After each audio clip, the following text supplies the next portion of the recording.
안녕하세요. 저는 결혼한 지 2년도 안 돼서 이혼하고 잠시 친정에서 지내고 있는 직장인입니다. 아직은 살던 집에 혼자 살 엄두가 나지 않아 부모님과 지내고 있어요. 결혼 생활은 얼마 되지 않았지만 남편과 연애는 5년이라는 시간을 보냈습니다. 2살 차이였고 연애할 때는 단 한 번도 싸우지 않고 남들처럼 즐겁게 사랑만 했어요. 하지만 연애 오래 한다고 그 사람에 대해 전부 다 아는 건 아닌가 봅니다. 이만하면 됐다 싶어 결혼했더니만 결혼한 이후에는 생각지도 못한 문제들이 자꾸 부부 사이를 틀어지게 하더라고요. 남편도 남편이지만 저는 시가 식구 중 시누이 때문에 결국에는 이혼을 선택했습니다. 새내기 주부가 되자마자 이혼을 고민했던 저의 사연 들어보시고 구독자님들의 많은 조언 부탁드리겠습니다. 저는 이혼 원인이 나빠진 부부 사이이기도 하지만 원인 제공자가 있었어요. 다들 짐작하시죠? 부부 사이 틀어지게 한 1등 공신은 시가 식구들이었습니다. 그 중에서도 시누이가 직접적인 원인을 제공했네요. 저와 남편은 직장 동료 소개로 만났어요. 저는 사무직이고 남편은 토목 기술자로 건설 현장에서 주로 현장 소장 일을 합니다. 그래도 대형 건설사에서 잔뼈가 굵은 사람이고 연봉도 꽤 됩니다. 단점이 있다면 지방 현장이 있는 경우 주말 부부로 지내는 일도 있다는 것이었죠. 처음에는 서로 이해하고 배려하며 나름 행복하게 살았던 것 같아요. 물론 결혼하기 전이나 결혼하고 크고 작은 문제는 있었지만 그래도 이혼을 생각할 만큼 심각한 일은 아니었고 금세 해결이 되곤 했습니다. 하지만 부부 사이에 다른 객식구가 끼면 문제가 늘 커지는 법이더라고요. 남편은 다 좋았는데 결혼한 아내들이 대부분 싫어하는 효자였습니다. 아니 정확히 말하면 결혼 전에는 안 그러다가 결혼하고 나서 유난스레 자기 가족을 챙기는 사람이 되었어요. 결혼 전 명절이나 연휴 때요? 저랑 여행 다니거나 자기 부모 챙기는 거 저 본 적 없습니다. 결혼 전에 남편은 직장 근처 오피스텔에서 독립해서 살던 사람입니다.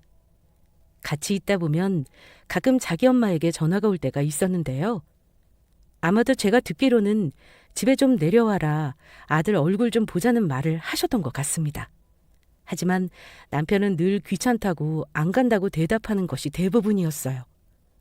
밥도 알아서 잘 먹으니 걱정 말라며 자기 집이 제일로 편하다고 명절에는 본가 내려가지 않았어요. 오히려 제가 어머니 생각해서 한 번을 내려가라고 할 정도였습니다. 자기 너무 부모님한테 무심한 거 아니야? 그러지 말고 이번 주말에는 본가 내려갔다 와. 자기 어머니가 여러 번 전화하시는 거 보니까 아들 보고 싶으신가 보다.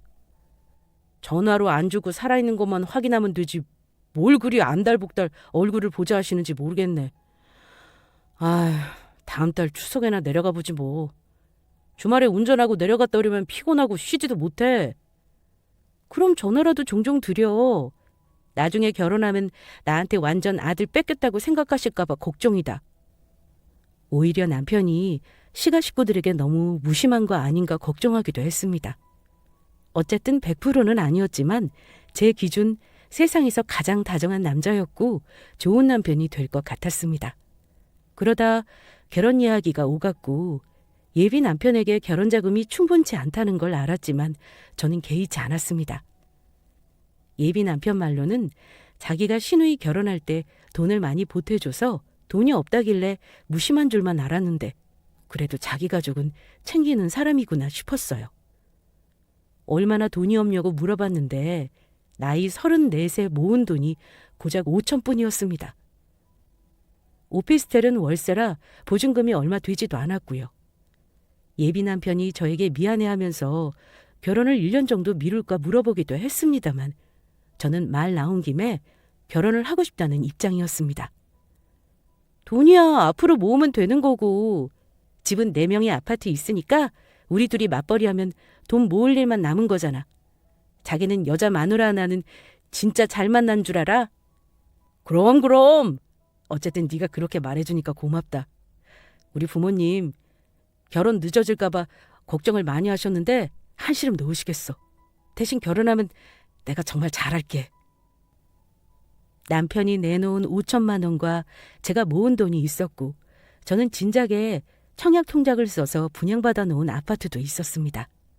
소액의 대출은 제가 갚고 있었지만 집을 꼭 남자가 해와야 하는 상황은 아니었죠. 시댁에서도 너무 좋아하셨고 남편은 저에게 그 부분에 대해 고마운 마음을 많이 드러냈습니다. 그러면서 하는 말이 결혼하면 우리 집처럼 편한 집은 없을 거야. 우리 집은 제사도 없고 가족끼리 자주 모이는 분위기도 아니거든. 너도 알지? 나도 잘 본가 안 내려가는 거. 누나도 멀리 시집가서 본가에 자주 안 와. 그러니까 우리 명절 연휴 때는 여행도 다니고 재밌게 살자. 이렇게 말하더라고요. 저는 저와 우리 친정 부모님이 결혼 비용을 얼마를 냈건 남편과 결혼했다는 사실에 행복했습니다. 물론 결혼 과정이 행복하지만은 않았습니다. 우여곡절도 있었죠. 그건 아무리 사이좋은 예비부부라 해도 피해갈 수 없는 일일 겁니다. 저랑 남편은 결혼 비용이 1차적인 갈등의 원인이었습니다. 아무리 돈 문제를 서로 이해한다고는 해도 결혼 준비하면서 내가 이렇게 아끼면서 하고 싶은 걸 못해가며 결혼을 해야 하나 하는 생각이 들면 억울하기도 했습니다. 우리 친정에서 많이 보탠다는 걸 알면 시댁에서는 어련히 예단 문제는 지나갈 줄 알았는데 남들만큼 받으려고 한 것도 문제였어요. 당연히 소소한 다툼이 있었지만 다행히 그때는 남편이 중간에서 조율을 제법 잘해줘서 양가 어른 모두 기분 상하지 않고 넘어갔습니다. 그러니 결혼까지 무사히 할 수 있었던 거고요. 저는 남편이 결혼해서도 저에게 잘할 사람이라는 걸 전혀 의심하지 않았고 그만큼 믿었습니다. 하지만 황당하게도 저의 불행은 결혼식이 끝난 직후부터 시작됐습니다.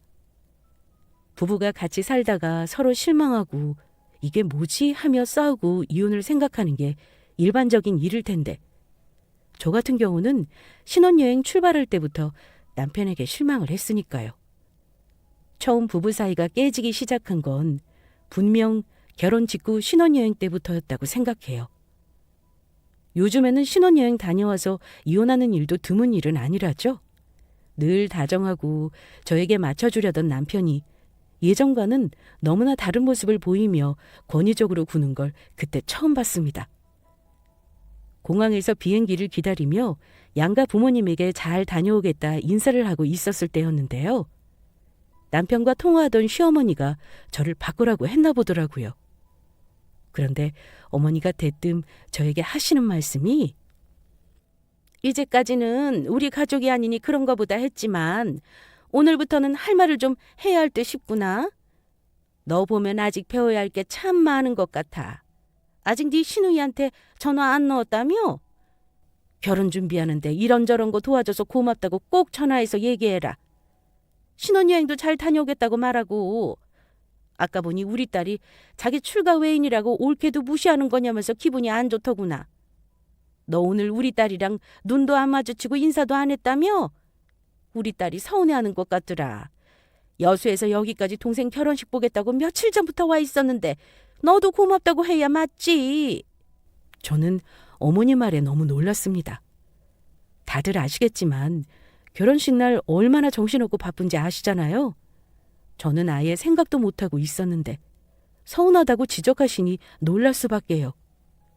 전화로는 알겠다고 대답했고 남편에게 그랬습니다. 자기야, 어쩌지? 당신 누님이 내가 오늘 따로 인사도 안 하고 못 본 척했다면서 오해를 단단히 하신 것 같아. 저는 어쩌나 싶은 마음에 남편이 먼저 전화로 시누이에게 전화해서 오해를 풀어주길 바랬지만 남편은 전혀 예상치 못한 반응으로 저를 놀라게 했습니다. 뭐? 우리 누나가 서운하다고 한 거 보면 네가 무시했다고 느낀 게 맞나 보네. 나한테 말할 시간에 빨리 누나한테 전화부터 하면 될 일이잖아. 이러면서 짜증을 내는 겁니다. 저는 결혼 준비와 몰려오는 피곤함으로 남편이 예민해졌다고 생각하고 참고 넘어갔습니다. 그리고 시누이에게 하기 싫은 전화를 했는데요. 신우이가 신경질적으로 저에게 한 소리 하더라고요. 올케, 내 동생이 집 못해가고 올케 명이 집에 얹혀 산다고 우리 식구 우습게 알면 나 앞으로 그냥 안 넘어가? 우리 민수가 나한테 이런저런 도움 준 걸로 못마땅해 하는 것 같아서 하는 말이야. 혹시 그래서 나 무시한 거야? 어쩜 인사맛 없이 쌩하니 가니? 내가 우리 남편 보기 민망하더라. 형님, 저는 그런 생각도 못했어요, 전혀. 그런 마음 없으니까 오해하지 말아주세요. 제가 원래 누구한테 살갑게 굴지도 못하는 성격이라 단단히 오해하신 것 같네요. 그리고 오늘은 아시겠지만 결혼식 당일인데 당연히 정신 하나도 없고요. 이렇게 전화드렸으니까 오해 푸셨으면 좋겠네요. 신우이에게 전화해서 이유도 모른 채 미안하다, 죄송하다, 사과를 했어요. 그게 사과할 일인지는 모르겠지만요. 그때는 몰랐지만 지금의 저는 신우이가 정말로 기분 나빠서 저런 말을 했다고 생각하지 않습니다. 아마도 처음부터 저를 기선제압하려고 억지를 부린 게 아닌가 싶어요. 신우이는 저보다 5살이 많습니다. 그 당시 저는 28살이었으니 아무것도 아는 게 없었죠. 결혼은 늦은 편이라 남편이랑 저 결혼하기 2년 전에 이미 결혼했고 아이는 없었어요. 뭐 때문인지 모르지만 상견례 때 신우이 내외는 오지 않았었는데 저와 만날 일이 자주 있지 않아서 어떤 성격인지 저도 잘 모르고 있었습니다. 그런데 결혼 첫날, 그것도 신혼여행 떠나기로 한 공항에서 전화로 이 난리를 치게 한 걸로 보아 보통 사람은 아니겠구나 느끼긴 했어요. 남편이 평소에 말하기를 신우이와 별로 친하지는 않다고 했지만 누나 결혼 비용 보태주느라 자기 결혼 자금도 모자랐던 걸 보면 아주 사이가 안 좋은 남매는 아니겠거니 짐작만 했고요. 저는 그 부분도 이해가 안 가는 게요. 신우이는 자기 남동생 결혼하는데도 금전적으로 뭘 보태준 게 없었다는 겁니다. 동생은 누나 결혼할 때 수천만 원을 내놓으면서 잘 살라고 했다는데 그 돈 갚은 것도 아니면서 동생 결혼할 때 입을 싹 닫다니요. 만약 저라면 아무리 남매라 해도 사이가 틀어졌을 거예요. 막상 결혼을 해보니 그동안 내가 알던 남편의 모습도 그렇지만 시댁의 상황도 처음 알게 된 것들이 많았어요. 아들 결혼할 때 못 살지도 않은 시댁이 왜 도와준 게 없었나 궁금했었는데 시부모님이 땅을 담보로 억대의 대출이 있다는 것도 알게 됐습니다. 남편은 저에게 돈을 못 모은 이유가 2년 전 신우 결혼 때 목돈을 보태줬기 때문이라고 했지만 결혼하고 보니 그게 아니었습니다. 가족들이 돈 문제로 다 얽혀 있더라고요. 남편은 부모님이 땅을 담보로 대출받은 것에 보증을 서줬다는 사실도 그때 알았습니다. 부모님이 농사를 지으시다 보니 수입이 있긴 했지만 남편도 대출금을 같이 갚아왔더라고요. 결혼 후에 돈 관리를 각자 하자고 하길래 이유를 물었더니만 남편이 하는 말이 자기 부모님에게 돈을 보태줘야 한다더군요. 그때 아차 싶었습니다. 더한 건 뭐였냐면요. 신우이가 결혼하고 나서 사업을 하겠다고 일을 벌였는데 그때 남편 명의로 신용대출을 해준 것도 있다는 사실을 알았을 때는 진짜 황당했습니다. 아무리 가족이라도 빚을 대신 내준다는 건 저로서는 이해할 수가 없었어요. 그것도 결혼해서 1년이 다 된 시점에 은행에서 날아온 대출 연장 우편물을 보고 안 겁니다. 그걸 제가 못 봤다면 남편은 아마 말을 끝까지 안 했을 거예요. 어느 여자가 그걸 그냥 넘어가겠습니까?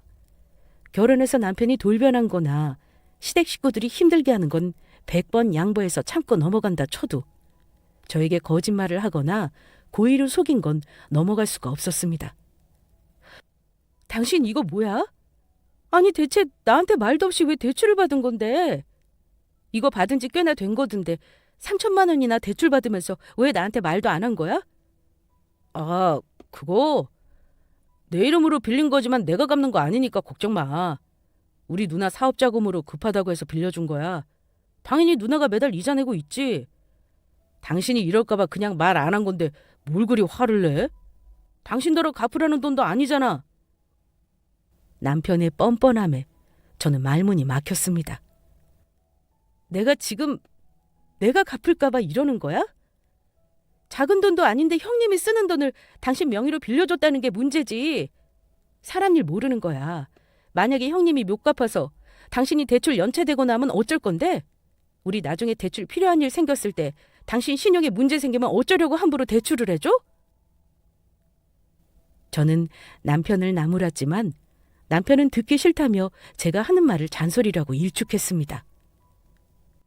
우리 누나가 못 사는 사람도 아니고 사업하느라 돈이 좀 모자라서 빌린 거야.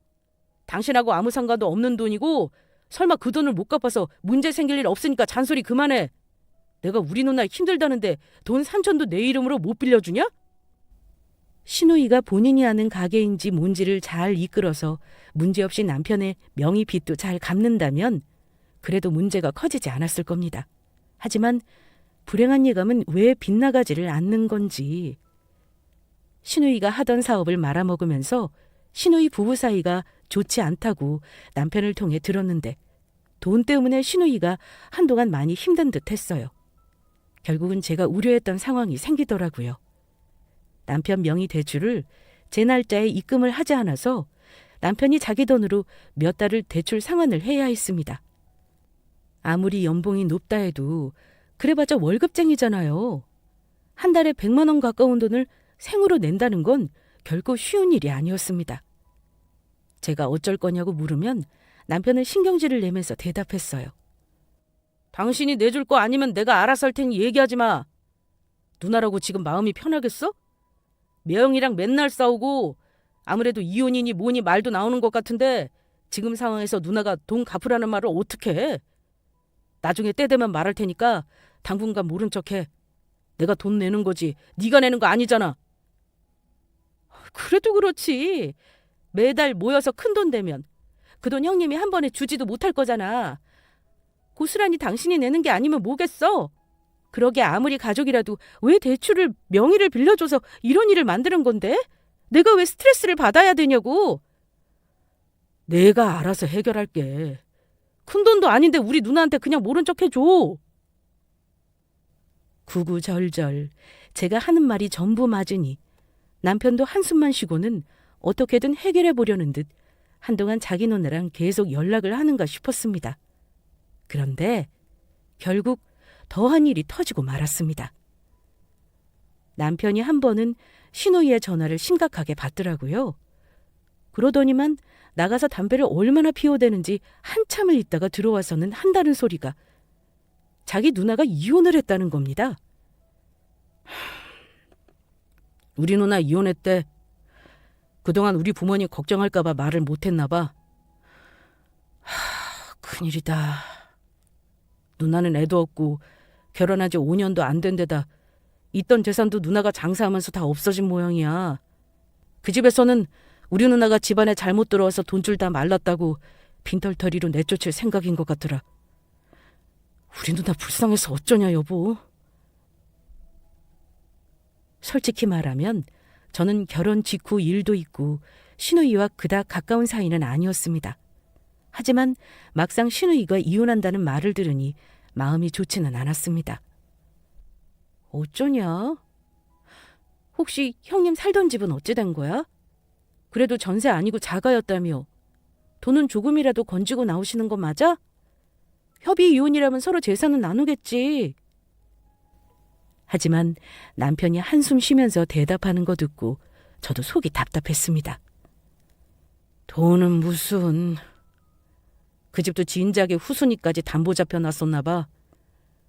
누나 돈도 들어가 있는 집이긴 한데 매형이랑 누나랑 둘 다 대출을 써서 아마 집은 팔아도 얼마 안 남을 것 같다 그러네.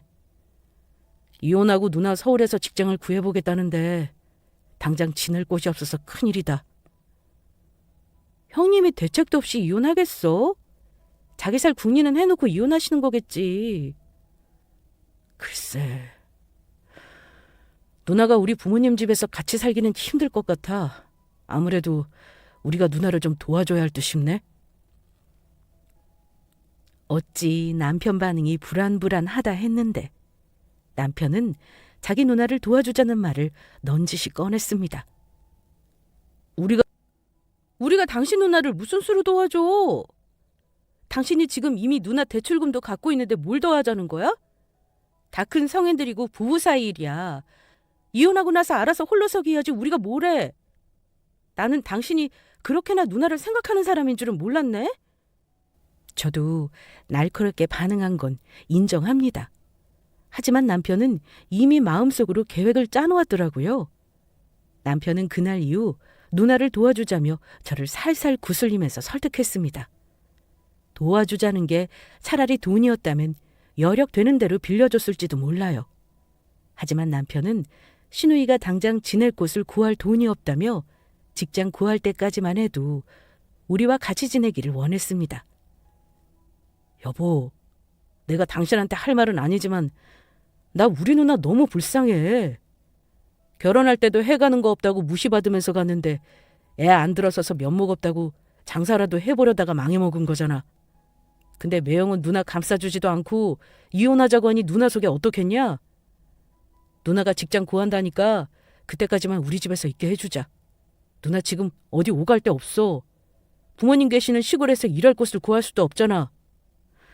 이번만 당신이 마음 한번 써주라. 남편은 저에게 누나가 직장을 구할 때까지만 우리 집에서 지내게 해주자며 몇 번을 부탁했습니다. 저는 당연히 싫다고 했어요.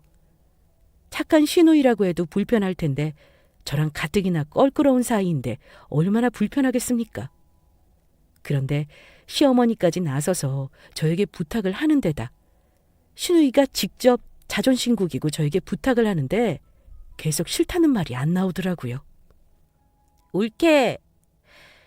나도 내 인생이 이렇게 바닥칠 줄은 몰랐어. 나라고 동생 집에 같이 살고 싶겠어? 빚 갚고 나면 내 앞으로 떨어지는 돈으로는 월세방 보증금도 못 얻는데 어쩌겠어? 올케가 나 한 번만 도와줘. 내가 주변 정리하는 대로 꼭 살 집 마련해서 나갈게. 어? 형님, 같이 사는 게 아무리 당분간이라고 해도 서로 불편할 거예요. 같이 살다가 더 의이 상할 수도 있고요. 그래도 괜찮으시겠어요? 그럼 내 집도 아닌데 내가 올케한테 잔소리할 일은 절대 없을 거고 올케도 일하잖아. 그럼 우리가 마주칠 일이 얼마나 있겠어? 나도 바로 직장 다닐 준비해야 해. 내가 올케 집 작은 방 쓸게. 잠깐 지낼 거니까 짐도 많지 않을 거야. 그런 연유로 저는 오갈 데 없는 시누이를 우리 집에서 살게 해줬습니다. 그런데 언제는 같이 살게만 해달라는 신우가 막상 우리 집에 와서 집을 둘러보더니만 이런 말을 하더라고요. 집에 들어온 순간부터 얹혀 사는 사람이 아니라 마치 우리가 본인을 모시고 사는 집을 보러 온 듯한 태도로 우리 집을 둘러보더라고요. 근데 올케네 집이 이렇게 좁았었나? 집들이 할 때만 해도 잘 몰랐는데 영 구조도 별로네. 이 집을 언제 분양받았다고 했지? 좀 지저분해서 슬슬 리모델링도 생각해봐야겠는데 올케? 자기는 이혼하고 이만한 집도 없으면서 제가 힘들게 마련한 집을 평가질 하더라고요.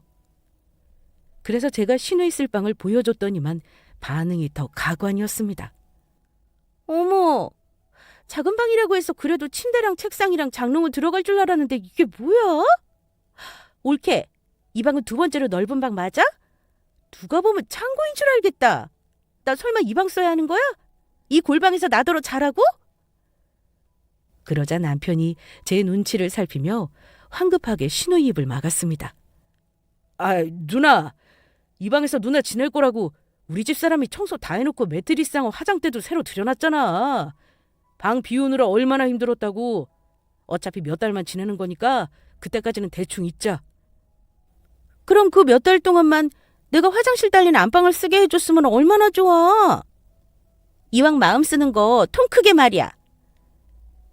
심지어 안방 운운하면서 속마음을 내비치는데 그때의 솔직한 제 심정은 시누이 짐을 도로 싸서 나가라고 하고 싶었습니다. 남편의 말에도 시누이는 표정이 좋지 않았습니다.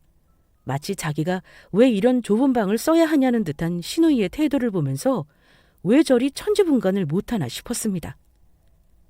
이런 말하면 좀 그렇지만 저러니 사업도 말아먹고 남편이랑 이혼하지 싶었어요.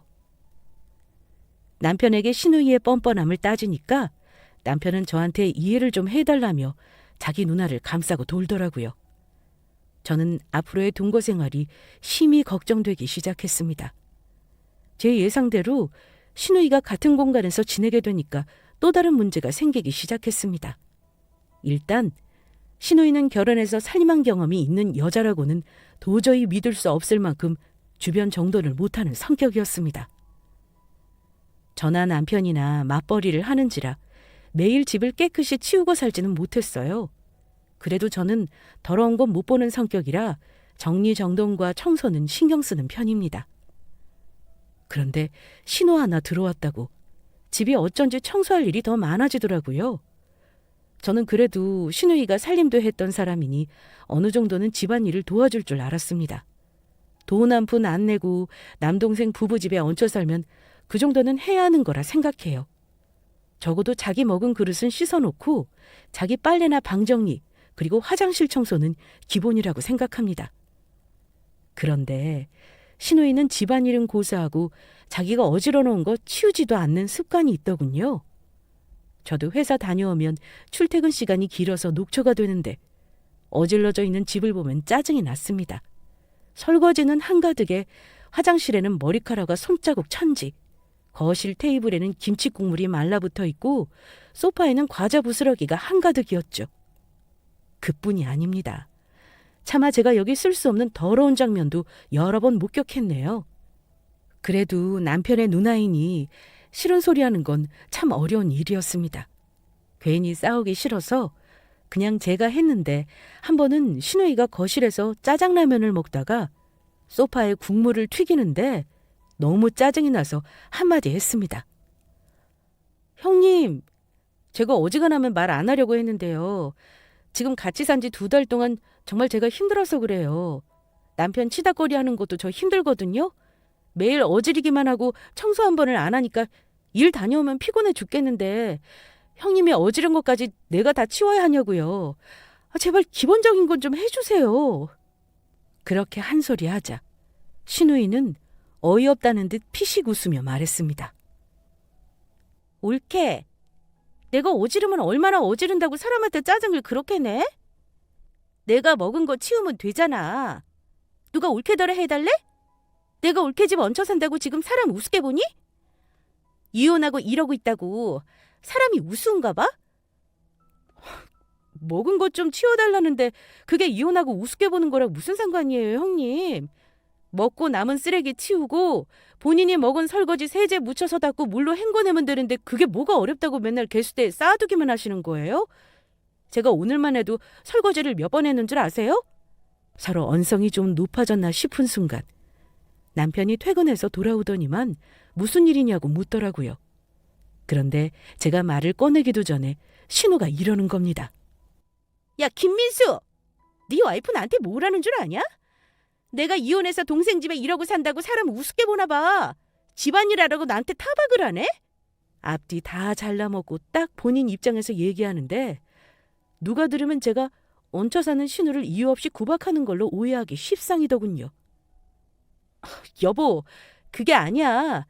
나도 일하고 들어오면 매일 피곤한데 형님 어지르는 것까지 치우려니 힘들어서 각자 어지른 건 치우자고 얘기한 거야.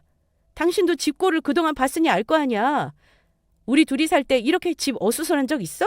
내가 형님이 만든 쓰레기 다 치우고 빨래, 청소해. 진짜 너무하는 건 내가 아니라 형님이야. 아이, 여보. 누나 이런 거 잘할 줄 몰라. 잘 사는 집에 시집가서 산 사람인데 사모님 소리만 듣고 살다가 집안일이 쉽겠어? 당신이 좀 이해해라. 남편은 저를 나무라지는 않았지만 그렇다고 자기 누나에게 싫은 소리는 못하더라고요.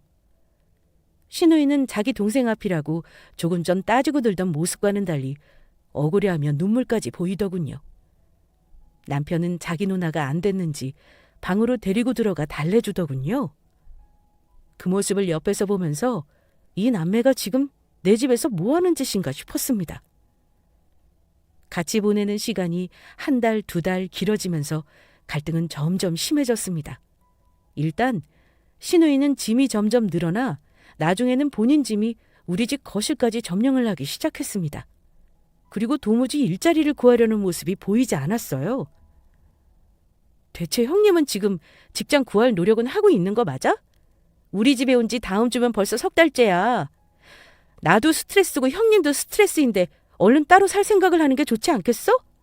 이러다 진짜 서로 의상하겠어. 누나 지금 일자리 열심히 알아보고 있어. 조만간 면접도 보러 갈 거야. 내가 누나한테 다시 한번 얘기할게. 남편은 자기가 누나에게 다시 한번 얘기할 테니 저보고는 좀 참아달라고 하더군요. 하지만 말만 그럴싸할 뿐 남편이 하는 건 아무것도 없었습니다. 방에 들어가 얘기하는 신용을 하긴 하는데 저한테 말한 거와 달리 둘이서 제 욕을 한다는 것도 저는 분위기로 다 알고 있었지만 모른 척 했습니다. 신우도 얄미웠지만 남편에게도 참 서운하고 섭섭하더군요. 저는 신우이가 꼴 보기 싫어서 주말에는 아예 집을 비우고 나가 있었습니다. 친정에서 자고 오거나 어쩌다 연휴가 되면 아예 친정에서 며칠씩 있다가 오곤 했어요. 그때마다 남편은 신우이 핑계를 대며 저만 친정에 보냈습니다. 그러다 사건이 터진 건 추석을 지내고 제가 친정에 주말을 껴서 일주일가량을 보내고 돌아온 일요일 저녁에 일어났습니다. 집에 다 왔을 무렵 남편에게 전화했더니만 PC방에서 1시간만 더 하고 들어온다길래 그러라 했죠. 집에 도착했는데 어쩐지 인기척이 없더라고요. 저는 신우가 외출한 줄 알았는데 안방문을 열려는 순간 방 안에서 신우 목소리가 들리더라고요. 누군가와 대화를 하는데 가만히 듣고 있으니 누군가와 전화통화를 하고 있더라고요. 그런데 무슨 말을 하나 했더니만 황당한 말이 신우 입에서 나오더군요. 아마 시어머니와 통화를 하는 듯 했습니다. 아니, 내가 잠깐 지들한테 신세 좀 진다고 나를 오나전 부엌대기 취급을 한다니까? 방구석은 거의 창고 수준이지 뭐. 몇 달만 있으려고 했는데 일이 좀 안 풀려서 올케네 더 지내야 할 것 같긴 해. 엄마는 올케한테 잘해줘야 올케가 나한테 잘하는 거 알지? 암튼 지금은 올케 친정 갔어. 그동안 안방을 내가 좀 썼더니만 너무 좋은 거 있지? 올케 오면 방 바꾸자는 말 한번 더 해봐야겠네. 순간 함부로 부부가 쓰는 침실을 썼다는 올케가 너무 미웠습니다. 화가 난 저는 그대로 문을 벌컥 열고 안방으로 들어갔어요. 그런데 제가 오는 줄은 몰랐는지 안방꼴이 아주 가관이었습니다. 제가 쓰는 침대에는 신우이가 가져다 놓은 온갖 잡동사니가 그득했고 화장대에도 어느새 자기 물건을 늘어놓았더라고요. 신우가 저를 보고는 깜짝 놀라며 전화를 끊길래 제가 그랬어요. 형님, 여기 부부 침실인데 좀 너무한다는 생각 안 드세요? 저 친정 갔다고 지금 남의 안방에서 뭐 하는 거예요? 당장 비워주세요. 그러자 신우이는 미안하다는 표정이 아니라 머쓱한 표정을 짓더니만 이러는 겁니다. 어머, 올케. 인기척 좀 내고 오지 깜짝 놀랐잖아. 아니, 내가 올케 친정에 가 있는 동안 안방에서 지내봤어. 어차피 비온 방인데 내가 좀 쓰면 어떨까 싶어서 말이야. 근데 하나둘 내 물건 옮기다 보니 너저분해지긴 했네. 형님, 내가 내 집 들어오면서 굳이 인기척을 내야 하는 거예요? 형님이야말로 저 오늘 오는 거 알면 이 방에서 지낸 흔적이라도 없애던가요. 대체 이게 다 무슨 꼴이죠? 치우면 되잖아, 올케. 그건 그거고 말 나온 김에 내 얘기 좀 하자. 올케, 나 그냥 안방 내줘. 도저히 저 방 골방은 좁아서 못 쓰겠어. 나는 높은 침대만 써서 그런가 낮은 매트리스는 너무 어색하고 방이 영 정이 안 가. 화장실도 불편하단 말이야. 내가 뭐 이 집에 오래 있을 것도 아니잖아. 손님이라 생각하고 내가 안방 좀 쓰자. 올케는 손님을 왜 이리 푸대접해? 내가 시부모님이었어도 골방 쓰게 하겠어? 당연히 안방 내줄 거 아니야. 언제는 우리 집에 몇 달만 얹혀 살자고 사정하더니만 급하대서 사정 봐줬더니 이제는 안방까지 내놓으라네요. 기막히고 황당했죠. 아, 이래서 검은 머리 짐승은 거두는 게 아니라는 말이 있구나 싶었습니다. 형님, 진짜 양심이 없네요. 뭐요? 안방을 내놓으라고요? 형님, 우리 집에서 사는 몇 달 동안 대체 어찌 지냈는지 가슴에 손을 얹고 생각을 좀 해보세요. 근데 제가 친정 간 틈을 타서 안방도 함부로 쓰고 이제는 아예 이 방을 쓰겠다고요? 제발 형님 철없이 굴지 마시고 정신 좀 차리세요. 이런 식으로 대체 사업은 어찌한 거고 결혼 생활은 어찌하신 거예요? 옳게 말 함부로 한다? 그리고 옳게 왜 그리 경우가 없니? 손윗 사람이 같이 지내면 당연히 빈말로라도 안방을 쓰겠냐고 물어보는 게 예의인 거야. 그때 남편이 들어와서는 저와 신우이가 싸우는 광경을 보고 놀라더라고요. 여보, 누나, 대체 또 왜 싸우는데? 불안해서 게임도 끊고 왔더니만 이번엔 또 왜 그래? 다시 불만이 뭔데? 우리 누나를 또 다그치고 있는 거야? 남편은 또 싸우냐면서 저에게 그만하라고 하는데 저는 그 상황을 이제는 마무리를 짓고 싶었습니다. 내가 내 집에서 나갈 수는 없으니 신우이를 내보내던가 혼자 못 나가겠다고 하면 남편이랑 같이 내보내려는 마음까지 먹었어요. 당신 잘 들어. 지금 나 말릴 때가 아니라는 거 잘 알 텐데. 당신 누나가 내 방 차지하고 있는 동안 그러려고 한 당신도 똑같아. 나는 도저히 못 참겠으니까 누나를 내보내던지 그게 마음에 걸리면 당신이 같이 데리고 나가줘. 대신 나가면 당신하고 나랑은 끝이야. 이혼하자는 말이라고. 남편은 이혼이라는 말을 듣고는 뜨끔했는지 놀란 토끼 눈이 되었고 신우는 더러운 성질머리를 드러내며 소리를 질렀습니다. 내가 나가란다고 나가야 해? 안방에 뭐 꿀이라도 발라놨어? 이 침대가 무슨 왕자니? 대체 안방 좀 쓰겠다는 거에 왜 그리 민감한 건데? 누나, 우리 집사람한테 안방 내달라고 했어? 그래, 내가 안방 좀 편하게 쓰자고 했어. 왜? 뭐가 잘못됐니? 누나가 여기 있으면 얼마나 있는다고 너는 그거 하나 네 집사람한테 말 못하고 쩔쩔매는 거냐? 신우이는 발악하며 남편에게도 소리를 질렀습니다. 그런데 그때 남편이 갑자기 신우이의 뺨을 날렸습니다. 누나, 말 같지도 않은 소리를 그만 좀 해. 누나는 동생이 이혼당했으면 좋겠어? 그냥 적당히 눈치껏 우리 집사람 비위 좀 맞추며 지내는 게 그렇게 어려워? 왜 안방을 내달라는 소리까지 해서 기어이 분란을 만드는 건데? 그러자 신우이는 자존심이 상했는지 가방을 마구 싸더니만 얼마 후 집을 나가버리더라고요. 저는 말리지 않았습니다. 그동안 우리를 기댈 구석이라고 생각하고 안일하게 살았으니 이제는 정신을 차릴 때도 된 거 아닌가요? 그런데 남편은 내 편을 들어준답시고 자기 손으로 신우이를 때려놓고는 막상 자기 누나가 집을 나가자 계속 안절부절 못하더군요. 누나를 쫓아나가더니만 한참 후에 혼자 집으로 들어오더라고요. 그런데 저에게 이런 개소리를 시전했습니다.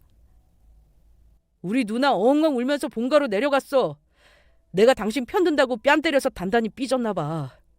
당신이 이러면 우리 부모님한테도 밉보인다는 거 몰라? 당장 우리 누나한테 사과하고 다시 오라고 해. 내가 하는 것보다 당신이 하는 게 맞아. 우리 누나가 안방 며칠 쓴 거 가지고 당신이 이러는 거 솔직히 내 눈에는 곱게 안 보이거든? 당신이 집주인이라고 유세 떠는 걸로 보인다 이거야. 내가 중간에서 잘했는데 당신 정말 우리 누나한테 너무 쌀쌀맞게 구는 거 아니야? 나 같으면 그냥 여기 있는 동안 편히 지내라고 안방을 내주겠다.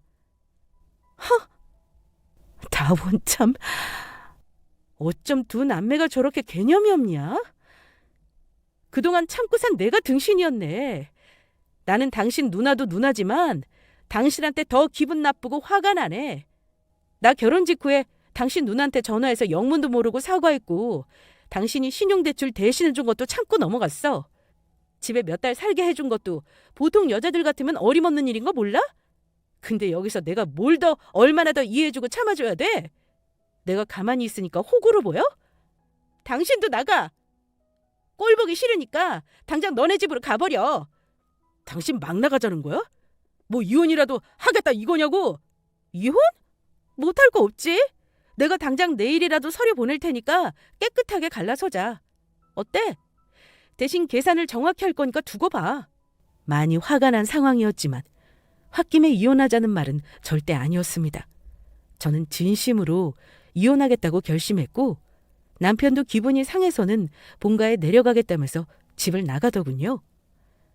결론을 말씀드리자면 우리 부부는 그 일을 극복하지 못하고 숙려기간 한 달 가지고 협의 이혼으로 부부 사이 인연을 정리했습니다. 시누이가 시댁에 저를 마구 욕해놓은 바람에 제가 집 가지고 유세 부린 정말 나쁜 년이 되어 있더라고요. 어쨌든 이혼하면서 남편은 자기 돈 들인 물건만 쏙 빼가긴 했어요. 심지어 예물 반지랑 명품 시계를 가져가려는지 막 찾길래 진작에 챙겨놓은 제가 그랬죠. 시계랑 반지는 내가 해준 거니 내가 처분하는 게 맞지. 당신한테 위자료 청구하고 싶지만 돈 없는 거 뻔히 아니까 결혼 때 받은 반지랑 보석은 위자료인 셈 치고 내가 팔아서 쓸게. 남편 놈은 제 계산법은 듣고 반박을 못하더군요. 그렇게 우리 부부 사이는 2년도 안 돼서 정리했습니다. 이혼 과정 중에 시누이나 시가 식구들은 보지는 않았습니다. 남편을 통해 얼핏 듣기로는 시누이가 알바를 구했다고 듣긴 했어요.